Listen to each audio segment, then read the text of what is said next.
Today's stuff we're going to be learning is Bava Metzia Daf Kaf Zayin. To get really into the broader details actually of simanim, the whole concept of simanim, and whether simanim is Torah law, rabbinic law. We're going to get to there soon. So starting with the very bottom first of Kafav Hamabet, we're going to finish up the last Mishnah that we just started. We saw at the end of the Mishnah that if you bought peyrot from the store or someone gave you peyrot as a gift, and in the pile you find money. So what do we say? You can keep it. You don't assume you know who the money belongs to. So this is a little bit strange. And in fact, the Gemara starts off with Amar Rish Lakish Mishum Rabbi Yannai, bottom of Kafav Hamabet. Lo shanu ela belokach min tegal. This is someone who buys from a peddler. Why? Because a peddler buys from someone else who buys from someone else who buys from someone else, right? We all know how that works, right? It starts from the field. There they sell to the, there's the farmer sells to, first of all, there's the workers in the field, then it's the farmer, then the farmer sells to someone else who sells to, the wholesaler who sells to okay, we have all different sorts of people in the process. So therefore we have no idea which one left the money with the produce. But if you buy it from your neighbor has a garden and you buy it from them, you'd have to return. This is happening in Israel, this discussion. Rabbi Yannai quotes Rish Lakish as having said this. In a parallel scene, okay, and that's why they don't connect these two things, but they just bring, in a parallel scene in Bavel, we have someone in the Beit Midrash in front of Rav Nachman who quotes braitot. Okay, that's just one of the things they did. There were people particularly who knew and memorized all the braitot. So this person had memorized braitot, and he brings the following braita in front of Rav Nachman, which happens to say the same thing that Rabbi Yannai said. Tana derived Nachman. That's what it means. Tana derived Nachman. That means a Tana. It's not really a Tana. A Tana is somebody living in the tannaitic time period of Nachman's and Amora, a few generations in. So what we have here is a Tana in the Gemara is someone who repeats braitot. Okay, they're the ones who memorize and bring them to the Beit Midrash. So someone came before Rav Nachman and recited the following braita. Lo shanu ela was about our Mishnah. Our Mishnah isn't talking about any other case other than this, okay, which basically means this is the case of the Mishnah. But lokach min tagar, you buy from a merchant, a peddler. Okay, this braita says the exact same thing that Rish Lakish quoted in the name of Rabbi Yannai. Rish Lakish and Rabbi Yannai are Amoraim. Amalei Rav Nachman. Rav Nachman says to him, when the person quoted this braita, he says, I have a question. I don't get it. What? He did the threshing himself? Of course not. He had workers doing the threshing. How do you know it didn't happen on the threshing floor? When they gathered all the wheat kernels, maybe that's when the money got mixed in. So how can you say it's definitely the owner of the field? Amrale. So now he says to him, and this is in terms of what I wanted to point out here, something methodological about how it worked in those days. So you're sitting in the Beit Midrash, you quote a braita to your rabbi asks a question with it. So the response of the student was to say, I'm like, Ismie, should I erase this? Now, he didn't mean literally erase because it wasn't written down. But he basically means, should I wipe it out of my memory? Should I stop quoting this braita? Amar le lo. He says, no, we have a problem with the braita. What do? To targim matnita. Explain your braita, meaning this is what we call an ukimta, okay? Your braita will be correct in the following case. Kigon shedasham lagidei avdo v'shivchato aknani. In a case where it came from someone who owns the field, and that person maybe didn't do the threshing themselves, because that usually didn't happen, but had his Canaanite slaves do it. Now, why is that important? Because if the Canaanite slaves drop the money in, what do we learn? Anything that belongs to the Canaanite slaves belongs to their owner, right? Yad evi ki yad avdo ki yad. Yeah, I can't think of the term, but like the yad of his adon, right? His master. Okay, so we say basically anything the slave owns goes straight to the master. So if the slave dropped money in there, it belonged to the master anyway. So therefore, if that's the case, again, only if that's the case, then you would have to return it. But if someone else was working, there was a sharecropper working, or there was a worker working who wasn't a Canaanite slave, then this wouldn't be relevant, and then you would be able to keep it, because as long as there's no clear concept as to who is the owner, you don't have to return it. Okay, now we're going to a new Mishnah. And this Mishnah, maybe we should read a few psukim first. Okay, so we're going to start with the psukim Okay, start with the psukim in Dvarim, chapter 22. We're going to read 3 psukim, of which we're going to darshan a bunch of the words in these psukim. So Dvarim, chapter 22, verse 1 to 3. Lo tir'eh et shor achicha o seyo nidachim v'talamta mehem. You shouldn't see the ox or sheep of your friend, wandering and ignore them. Okay, hashev tishavem lachicha. You should return it to your brother. Ve'im lo karov achicha elecha v'lo yidato. He's not close to you and you don't know who he is. V'asafto el toch beitech havayimcha adrosh achicha uto v'ashevota. So if you don't know who he is, take it into your house and keep it with you until, and we're going to darshan these words later, until drosh achicha, until your brother demands it from you, okay, or asks it from you. V'ashevotolo, and then you should give it back. Doesn't say anything about simanim, how you give it back, anything like that. Now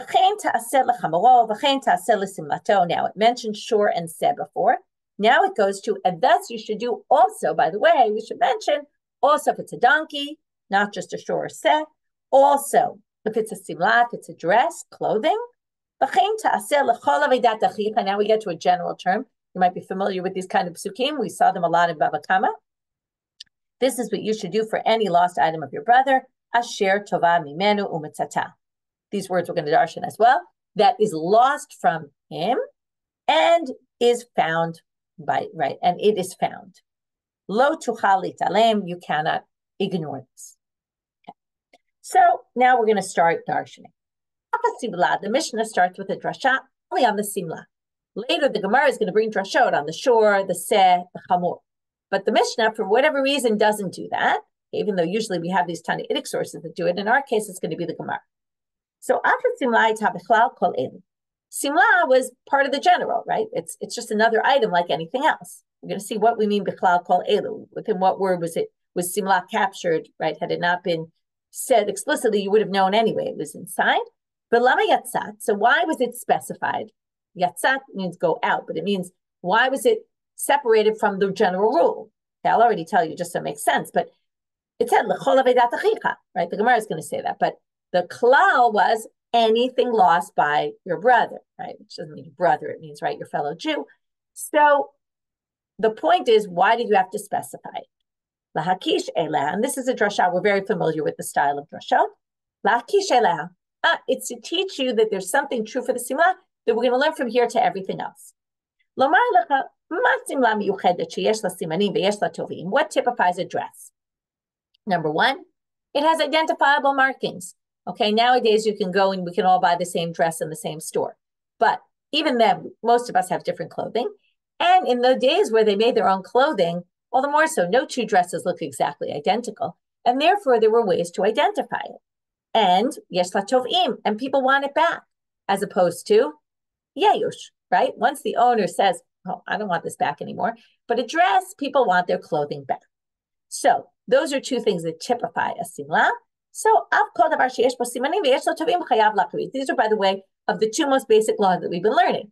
One is yeyush, that without yeyush, you have to return it, right? If the owner doesn't despair of getting it back, you're obligated to return the item.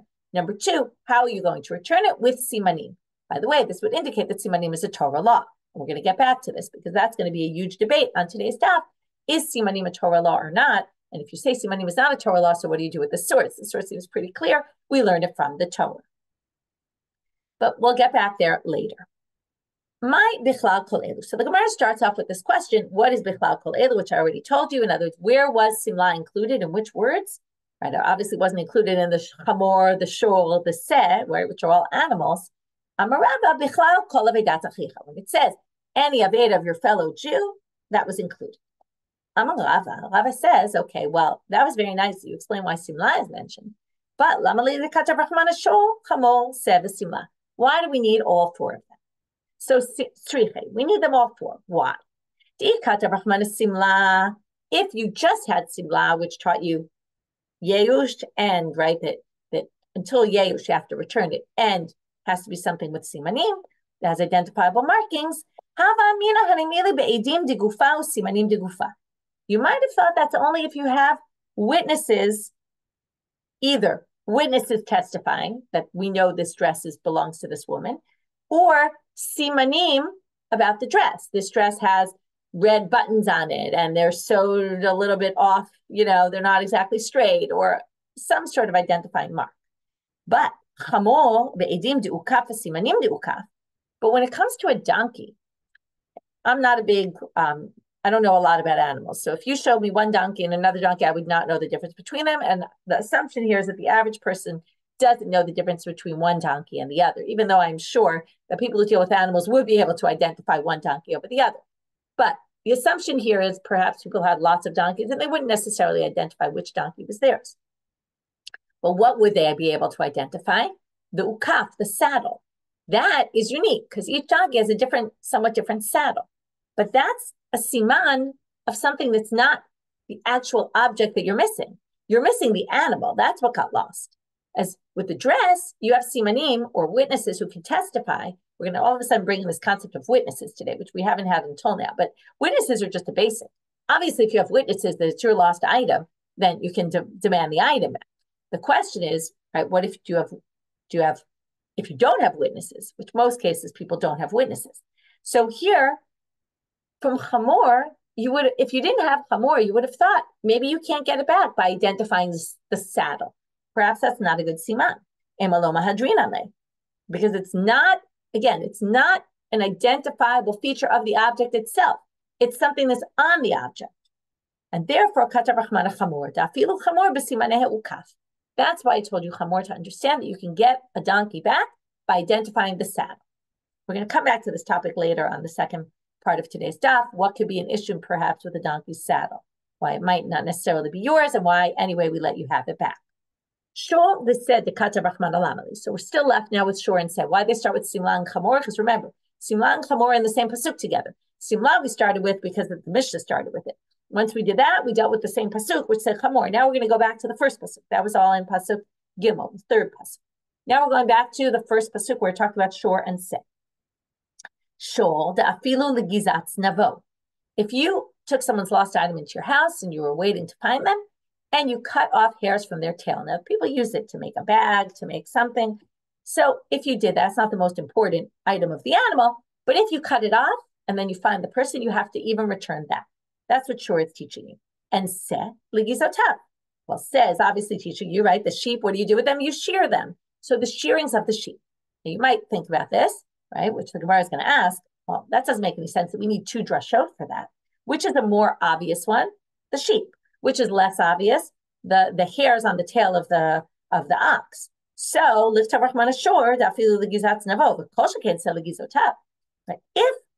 you're going to get back the hairs that you cut off from the ox's tail, of course you're going to have to give back the shearings of the sheep. That was such a basic needed item that everyone made their clothes with. So you really don't need se. To which Allah Amarava, and now he says this famous. We're going to go back to a lot of things we learned in the past today in different Masechtot, in Yevamot, in Bava Kamma, Kiddushin.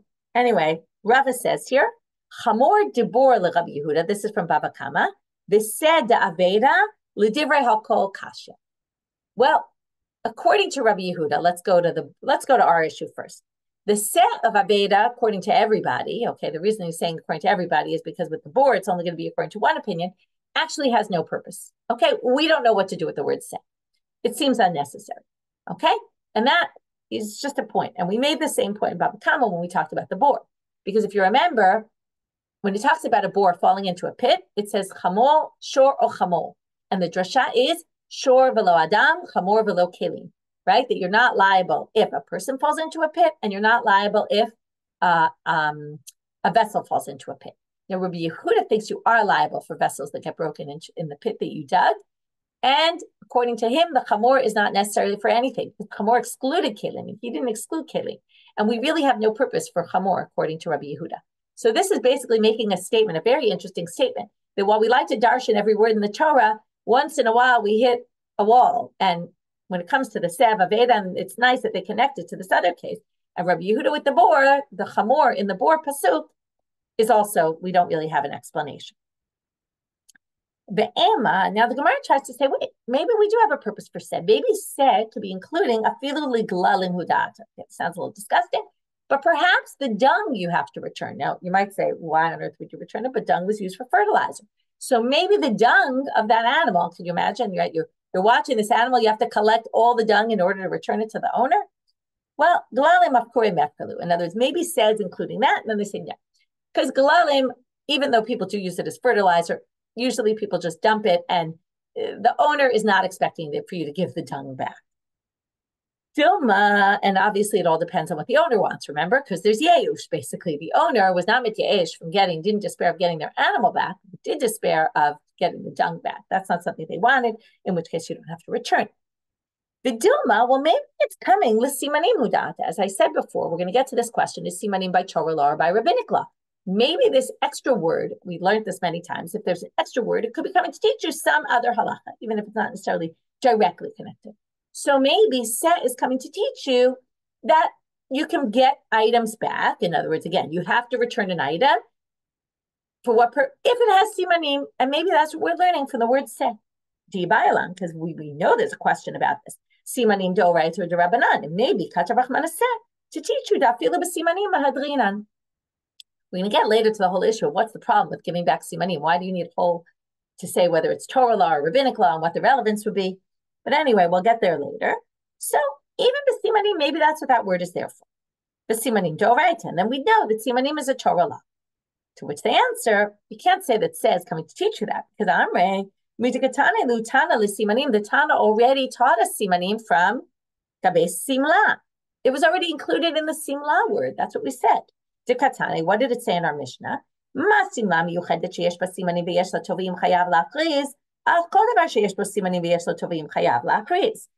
You have to announce anything that has owners who want it back and simanim. So we already learned simanim from simla, so you can't say says coming to teach you simanim.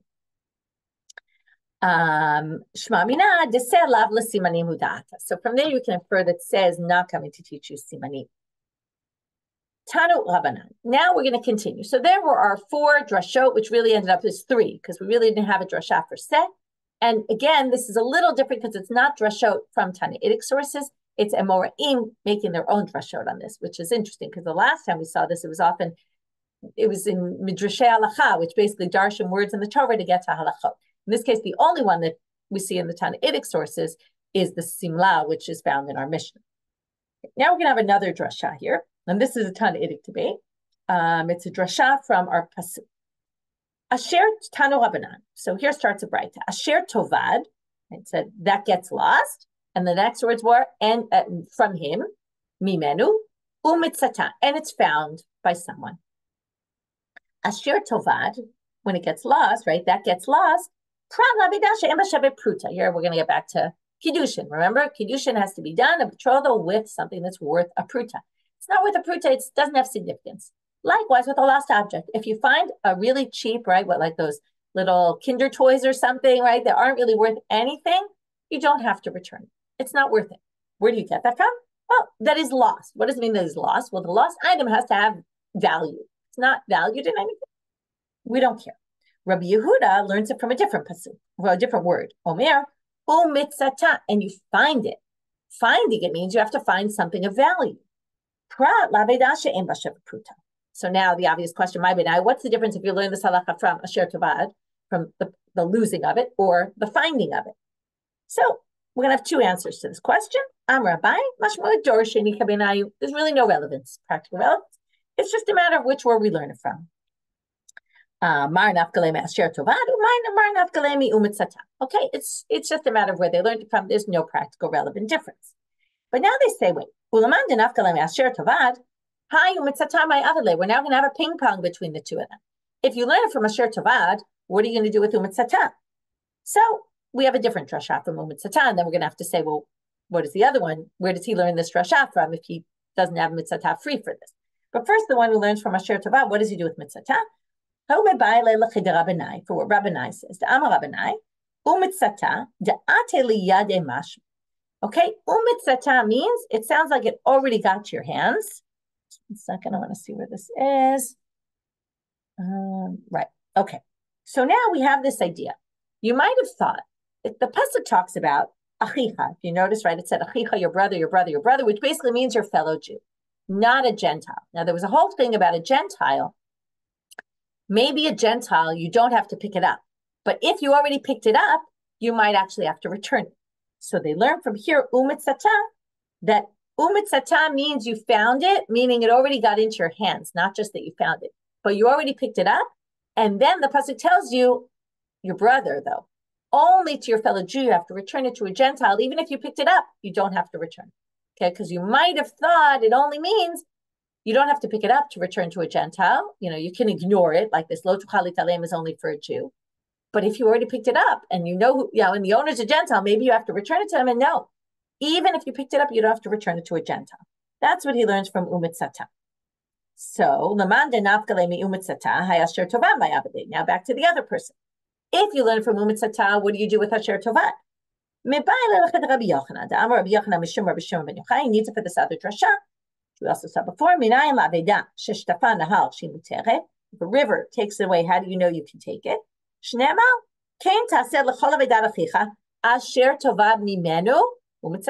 is lost from you and found. They take the word asher tovad, they say, oh, well, it's right next to umitzata. So that means it has to be in a similar way, meaning it says asher tovad mimenu. It's lost from you, but mitsuya etzel, right? It's lost by you, but found by somebody else, which means it has to be something that is lost from you and could potentially be found by anybody. Now, if it's washed away in a river, no one's really going to find it, even if someone maybe did find it, but it's very rare. It's not really something found. It's a kol adam. So yetstazo shavudah himenu ve'ena mitzuya it's a kol adam. We're going to exclude from the rule something lost to you and not found by anybody else either. So that's what he learns from the words asher tovad. So now they say v'idach Rabbanai minale. Back to the first guy. What does he do? Where does he learn Rabbanai from? Because he uses mitzatah for this drasha, the main thing about the Shava pruta. Where's he going to learn Rabbanai's halakha from? Naftalemi umitzatah. Well, it says, and it's found. The Vav comes to say you can learn two things. Ve'ida chad Rabbi Yochanan minale, and the one who needs asher tovad for the Shava pruta and can't learn Rabbi Yochanan's halakha that we just learned right now, where's he going to get it from? Naftalemi mimenu. Because it says, asher tova mimenu, it's lost from you. The real focus on that pasuk is about drasha. It's lost from you, but not to everyone else. So the focus is on the word mimenu, not asher tovat. So asher tovat comes to teach you the Shava pruta issue. Mimenu comes to say, well, it's lost from you, but not from anyone else. And that would exclude the case of washed away by the river, where it's lost to everybody, basically. And idach, what does the other guy do? Why doesn't he learn mimenu from the mimenu? And then asher tovad is unnecessary. And what does he do with that? Well, mimenu la mashma. Okay, he doesn't think that that's where we learn it from, the mimenu. It's really, he learns it from the word asher tovad. Okay, now that was all the first explanation of this machloket, that it's just a machloket in drasha. And then we had to play the drasha world, which is, okay, you learned it from that word. What do you do with the other word? Blah, blah, blah, back and forth. Now, Rava Amar, pruta shuhuz leika benayu, there is a practical difference between the two. What is that? If it was worth a pruta when it was lost, but it's not worth a pruta when it was found, and that would be a relevant difference, because you learn the pruta from the words asher tovad, that would mean it has to be a pruta when it's lost. We don't care what happens when it's found. And if you say the drasha is on umitzata, then we don't care if it was worth a pruta when it was lost. It has to be worth a pruta when it was found, and this isn't anymore. This was worth a pruta when it was lost, but it went down in value, right? Whatever it was dropped in value. It now isn't worth a pruta anymore. So that would be a practical ramification. That's a pruta shuzlat. Was a pruta when it was lost, but it's no longer a pruta when it's found. So let's read it inside. Manda amal me'asher tovad ika. If you say it's from asher tovad, so it was an item that had value when it was lost. But manda amar umitzata, if they say it's from the drashav, you find it, it has to be a shava pruta. Then leika, this isn't a shava pruta when you find it, so you wouldn't have to return it. But then they say, but still, even if you say, Lamad Amar Asher Tovad, the main drasha comes from Asher Tovad, still, Habi'ina Umitzata, the word Umitzata still appears in the Pasuk. So you say Asher Tovad, you have to lose it, it has to be a Shava pruta. But then it says, and then you find it. Well, if you already, right, if when it was lost, it was a Shava pruta, what do you think? It still says Umitzata, you might not learn the halakha of Shava pruta from there, but it still has to be a lost item that's found. And if we say it's not really a lost item, if it's not a Shava pruta, then you shouldn't have to return it if when you find it, it's not, right? You would still need umitzata v'leika. So, pruta shehukri, they do the reverse. They say, oh, It wasn't worth a pruta when you lost it, but it went up to a pruta when you found it. And now we're going to do the same thing, and then we're going to have the same exact problem. Okay, so Manda Amar Umitzata Ika. If you say it's from the word Umitzata, you find it. That's where we learned Shavar Pruta. So at this point, right, it has, because it was not worth a pruta when it was lost, but now it is. So you'd have to return it. Manda Mal Sher Tovad Leika. But if you say it was lost is the focus, it wasn't, when it was lost, it wasn't worth anything. To which they say, but still, but still, even if you're drashad on umitzata, the words asher tovad still appear in the pasuk, and this was not an item that was lost, because once you say from umitzata, it has to be a shavar pruta. This wasn't a shavar pruta when it was lost. You shouldn't have to return it. So they reject option 2. So it can't be something that was worth a pruta went down. It can't be something that wasn't worth a pruta went up. It must be, what's the only other possibility? Ela pruta. Shehukra v'huzla v'chazla v'huka. It was classic Gemara answer. It was worth a pruta when it was lost. It was worth a pruta when it was found, and that resolves both psukim, both words in the pasuk. But in the middle, it wasn't, and that's going to be according to Rava the nafkamina between the two. How so?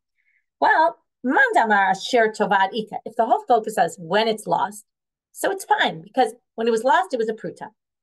The fact that in the interim it was no longer, and then it was found, it was a pruta, so you have a shir tavad, you have a mitzata, you're good. You have to return it. But mandamar shir tavad ika, umandamar I'm sorry, ika, umandamar so mandamar shir tavad ika. If you say it's from a shir tavad, that works. You'd have to return it. Umandamar umitzata. Well, if its focus is on and it is found, then there has to be some sort of continuum, because if it's just, it has to be lost, it's valued. And of course, when it's found, yes, but we don't care about the continuum. But if the focus is on, the drasha is on, and you find it, they say here, it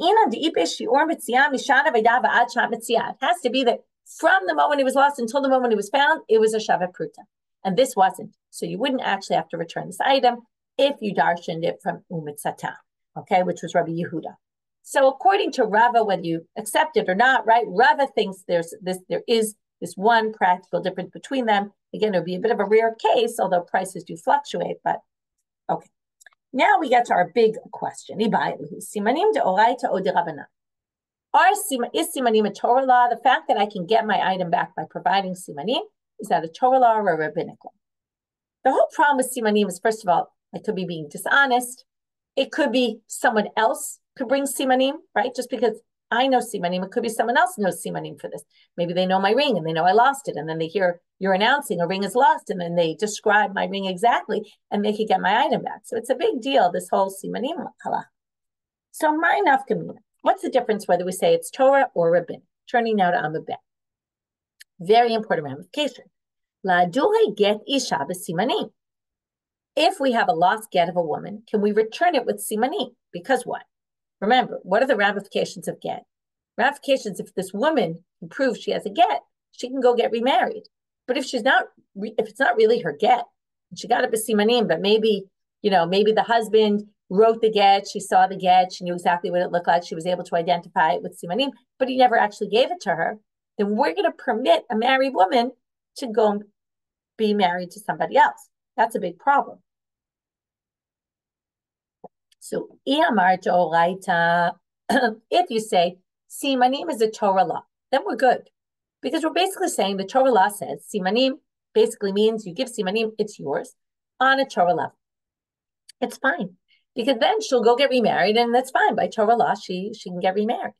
But Rabbanan, if it's on a derived level, and by Torah law, simanim really don't work. But the rabbis came and said, we want to make it better for people to get their lost items back, so we'll allow you to give simanim. Ki avi Rabbanan takanta mamona. When the rabbis can make this takana, they can do it because it's monetary law. The rabbis always have power. First of all, there's this concept of hefker beit and hefker. The rabbis can take items that belong to you and claim they're someone else's. Rabbis have that power when it comes to mamono, money, financial things. But when it comes to saying this woman could go marry someone else, the rabbis don't have the power to do that. If she's really married, they can't override Torah law. So we have a big problem if you say simanim derived. Basically, we wouldn't, not that we have a problem, but we wouldn't allow a woman to get her get back by simanim and then use it to prove she's divorced, what would she have to do? She'd have to bring witnesses that saw her get divorced, right? It wouldn't be enough to use simanim. Okay? It's not like she has no way to do it, but she wouldn't be able to use a lost get and claim, oh, this is mine because I know whatever siman she gives for it, there's a hole in the star and it's around there and blah, blah, blah. She wouldn't be able to do that. Now, I'll just preface this by saying, maybe that's not the best example, because there's a range of what simanim means, okay? And we're going to see some of them today. Like the shirt was red or the shirt was white, right? That's not a great siman, okay? But the hole was right next to this letter. That's a very good siman, okay? So there's also a range of what we mean simanim. And even if you say simanim or rabbinic, there could be what we call simanim muvhakim, which are really good simanim, which would make it clear that you are really the owner and you know this. So that's already, but even if you say simanim and Rabbanit, there might be certain simanim that you would agree would help by Torah law. But we're just talking about simanim in general. What we're going to do now is bring 4 sources. The first 3 are going to try to prove that simanim are by Torah law. The last one is going to prove simanim are by rabbinic law, but all of these are going to be rejected and we won't really have any proof. So Tashma, the first one they're going to obviously bring is our Mishnah. We're just quoting the Mishnah. In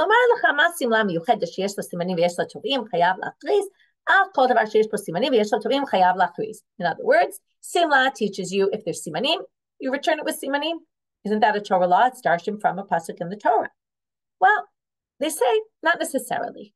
Tana tovim eats derived. The real focus of our Mishnah, notice they learned 2 things from Simla. The real one is tovim. The real one they're trying to say is a dress, people want it back.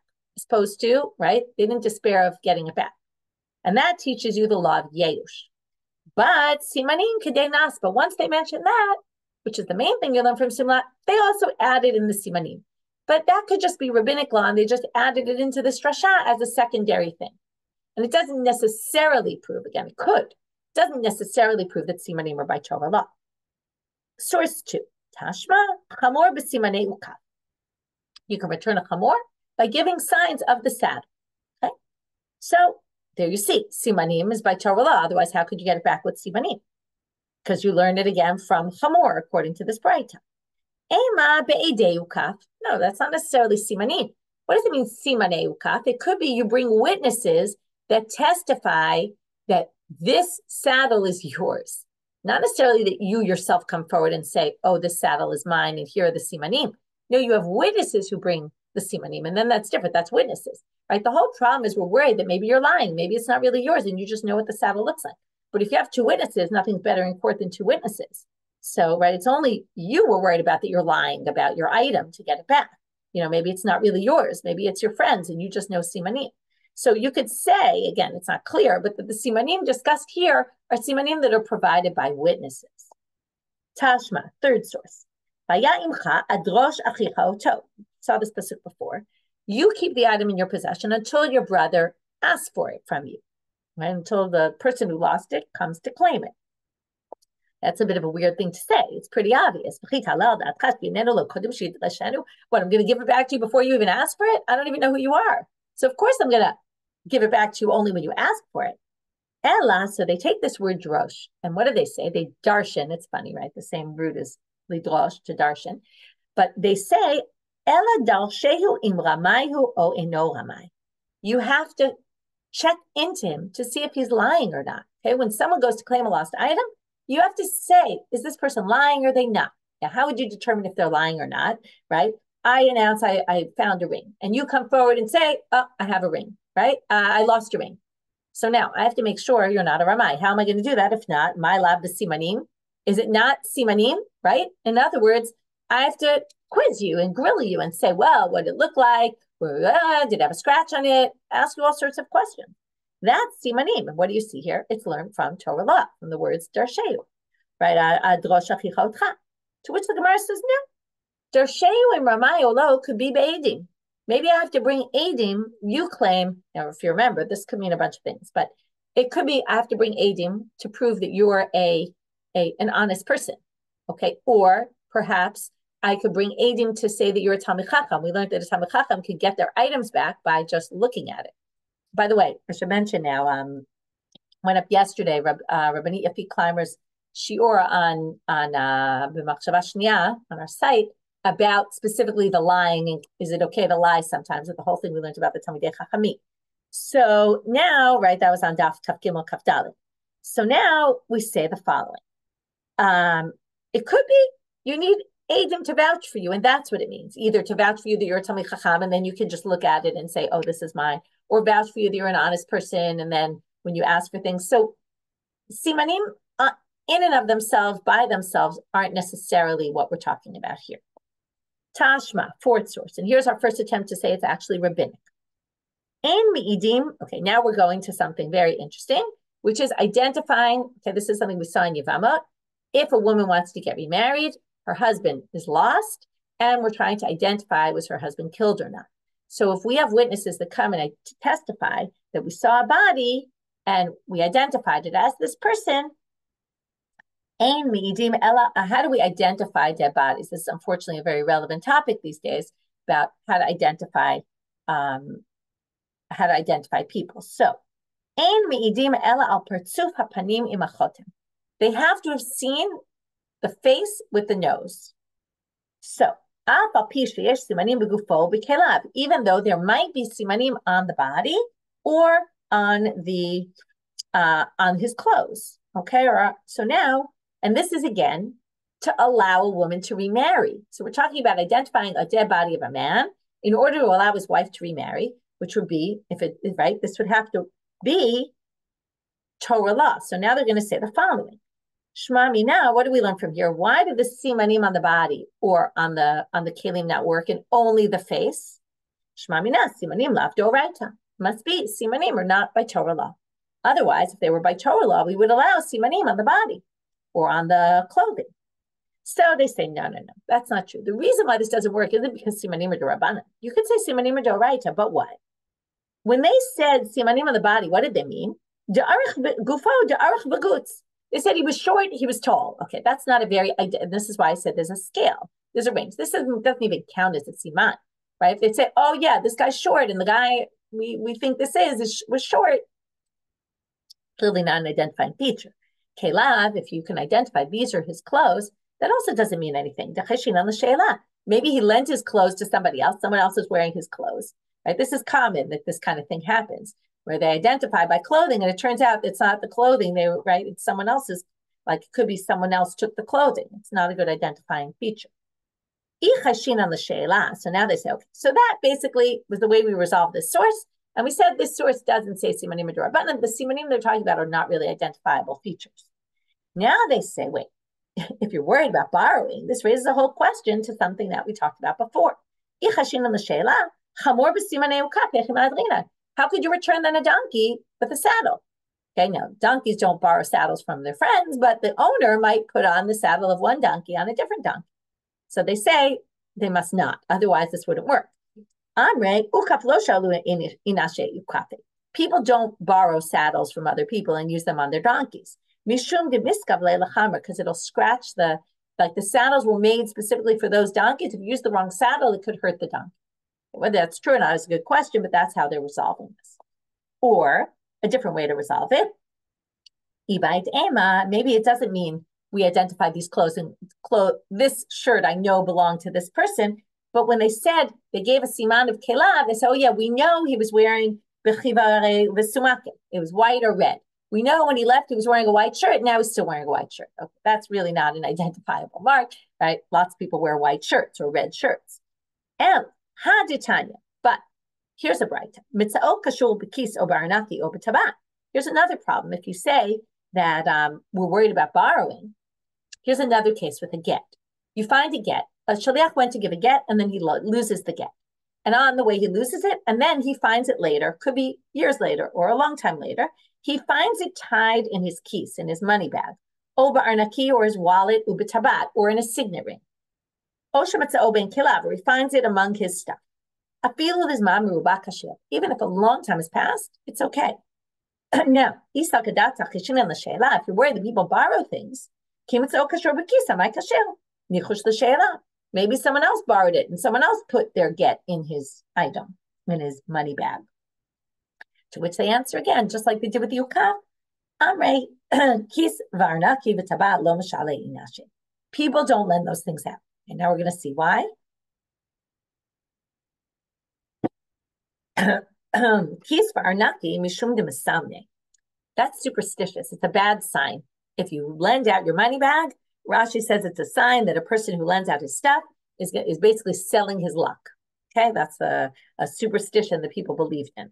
V'taba mishum de mesayef. Signet ring, people could use your signet ring to sign all sorts of things in your name. We definitely don't want that to happen. Okay, so therefore we resolved all those side questions. In the end, we basically can't prove if simanim are derived or derived. But we're not done yet with the sugya. The Gemara now says, Lema kitchenai, maybe it's a machloka tanaim. We're back to identifying bodies. Ein mi'idim ala shuma. You can't use a mole on the body to prove that this is right. You say, oh, I know he had a mole on the left leg in this part, blah, blah, blah. That doesn't work. Rabbi Elazar ben Mahavai omel mi'idim ala shuma. He says you can. So now we're going to assume, isn't this the exact machloket? Are simanim by Torah law or not? Simanim are by Torah law. We can let the woman marry based on identifying this man by the mole. If it's not derived, that's why we can't let her marry. That's why we can't accept it. So my la baka mifliged Tana Kamma savar simanim de Rabbanan Elazar Mahavai savar simanim de oraita, and that's why he allows it and Tana Kamma doesn't. Now they say no.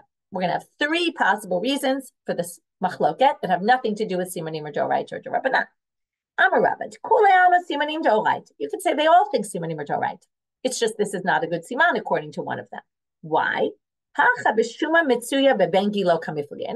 maybe on the verge of kind of like superstition, but a little bit different. They had this belief that people born in the same time of year perhaps had the same moles on their body. So therefore, that's not an identifiable symbol because there could be other people born at the same time of year as him that would have the same symbol, the same mole. One believed that this was true, one didn't believe it was true, and therefore the second person thought it could be an identifiable mark because we don't believe that everyone has the same mole just because they're born at the same time. Alternative two, nobody believes in that. But if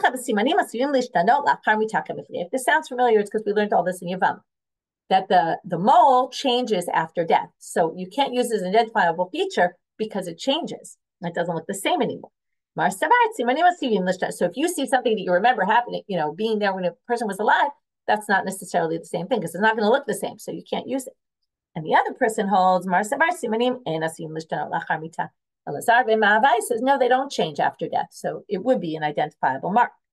A third possibility, alternative possibility for what the machloket is, in which case we don't have a tannaitic debate about whether simanim are Torah or not. It doesn't change. And simanim are derived, everyone agrees they're only rabbinic. So what's the issue here? If it's rabbinic, how on earth could you accept this? Well, and this goes back to what I said before about there being arranged. Some people say a mole is such a clear identifiable feature that we'll even allow it by Torah law, even though normal simanim we won't allow. But this is a really clear siman. And Mar Savar writes, so one's whole shuma siman mupaku, that's Elazar ben Mahavai that allows this. Umar Savar shuma lav siman mupaku. And Tana Kamma says it's not, and therefore wouldn't allow it. Either which way, we don't see that this is definitively a machloka between two Tanaim. Last section for today. I'm a Rava. Continuing with this simanim, but this really asks a basic question. If you go with the simanim or rabbinic, and let's say, so then you won't allow it in Ged and Eish cases. But even in Dinei Mamonot, it shouldn't be allowed. Because, how can you return lost items with the siman? Okay, so meaning, maybe your friend knows your ring and gets it back. In other words, how do the rabbis allow that? It's really, what he's saying is it's almost not in the best interest of the person who lost it because people will take their items when they're not really theirs. So they say, well, I'm the one returning the item. It's actually good for me to return the item. Why is it good for me to return the item? Because it's like a tit for tat. I know that if we let me return this item with simanim, I know that when I lose my item, I'll get it back with simanim. In other words, theoretically, what they're saying is, I should really be able to keep this item because simanim aren't by Torah law. How are you getting it by simanim?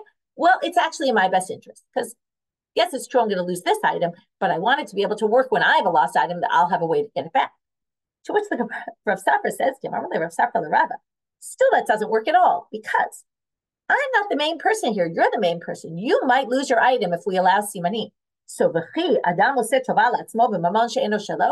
this is good for me, but I'm doing something that's good for me with money that's not even mine. Meaning, for you, you're the one who we need to find something. It's in your best interest because if we allow simanim, your friend might take it. It's between me and your friend. Like it has nothing to do with you. This is me appreciating that I can give this back with simanim so that I can get lost items in the future, get them back of my own. But I'm still possibly doing something bad for you because you might lose your item because somebody else might claim it with simanim. So we change Rava. You're the one who prefers this. You is the one who lost. It's better for you to do simanim. Why? Because made the yadim de edim lately. You know you don't have witnesses to get this back. You know who knows simanim the best? You. You're going to be able to give the best simanim about this because it's your item. So you say, I'm going to give simanim and get it back. In other words, otherwise you have no way to get your item back. That's why simanim are in your best interest, and that's why the rabbis were able to institute this. They asked one question on this, which we'll answer right now, and then with that we'll finish.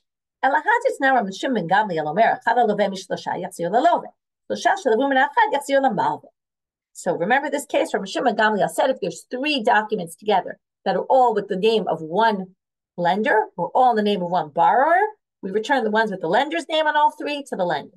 The ones with the borrower's name on all 3 to the borrower. Now, they're going to ask a bit of a weird question here, but they're going to say, if we return to the malveh, because the malveh gives a siman and says basically, I had these 3 documents together and they're all have my name on it, that means the malveh is now going to collect this loan from the loveh. What if it was really the loveh's and we allowed the malveh to get it back? That's not in the loveh's best interest, right? Because now it's not only they lost their item, now he's going to have to pay all this money that it says in the document. So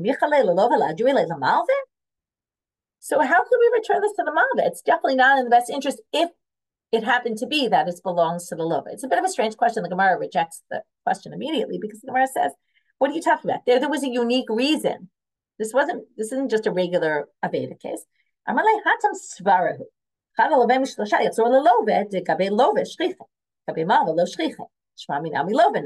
When 3 had the loveh's name and 3 different lenders, so of course we assume it's the loveh's. Otherwise, what would Joe Schmo be doing with other documents of some other creditor? Maybe theirs, but not the other 2. So it makes sense if the loveh's name is on all 3, it must be the loveh's. And likewise, the reason why we give those 3, there were IOUs to the malveh is because the malveh's name was all over it. It was just logical. That has nothing, you can't use that as a question. It wouldn't make any sense that a borrower would end up with 2 other documents that had nothing to do with it. Oh, that was an aside that we resolved. So what we did today, quickly we'll review. We narrowed the case a little bit and said, well, if it was an owner, yes, but as long as his slaves are the ones doing the work in the fields. Then we did the drasha and the simla, learned 2 things from it. Then Rava went and said, well, why do we have all those words? We got to explanations for what all the items are listed there in the psukim other than the se, which we had no resolution for. Then we darshan this asher tovad or mitzata to teach you shabbat pruta. Was it just a debate between them of which word to learn it from? Or is there practical relevance, which we finally got to one case where it could be practical relevance. Are simanim derived or Rabbanit? What's the relevance? Get, right, in cases where a woman wants to get remarried. Then we brought 4 sources, 3 to prove it's derived, 1 to prove it's Rabbanit. None of them were successful. We then did perhaps it's a tannaitic debate. We brought the case with the mole. Then we give 3 other explanations that has nothing to do with whether simanim or Torah or rabbinic law. And then we asked this other question of, if they're rabbinic law, how on earth do we allow the rabbis to go say, oh, you can collect based on simanim, when it might actually be detrimental to the person who lost it? And we say in the end, it's after some fine tuning, we said it's actually better because they think that they can actually get it back with simanim. Now, maybe 1% of the cases they won't, but for the overall good of getting items back, otherwise they'll never really be able to get their items back. Okay, with that, we finished for today. Wishing everyone a good day and a besorah tova.